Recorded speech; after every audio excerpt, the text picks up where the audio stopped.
ചമ്മന്തിപ്പൊടി ആവശ്യമായിട്ടുള്ള ഇൻഗ്രീഡിയൻസ്: തേങ്ങ വറുത്തത് നമുക്ക് ഈ മൂപ്പാകുമ്പോൾ നമുക്ക് ഓഫ് ചെയ്യാവേ. നമുക്ക് മിക്സിയുടെ ജാറിൽ ആദ്യം കുരുമുളക് വറുത്തതും ഉഴുന്നും കൂടി പൊടിച്ച് മാറ്റുക.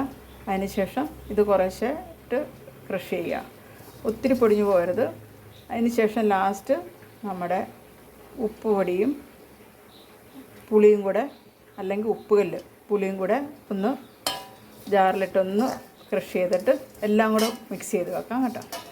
ഇത് നമുക്ക് ദോശയ്ക്ക് ഇഡലിക്ക് കൂട്ടാം, പിന്നെ ചോറിൻ്റെ കൂടെ കൂട്ടാം.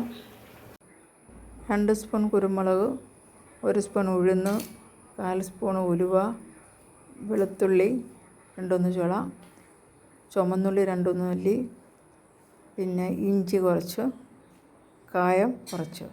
ഇതെല്ലാം കൂടെയാണ് നമ്മൾ മൂപ്പിക്കുന്നത്. ആദ്യം കുരുമുളകും ഉഴുന്നും കൂടെ വറുത്ത് കോരി എടുക്കണം, പിന്നെ കായം വറുത്ത് കോരുക.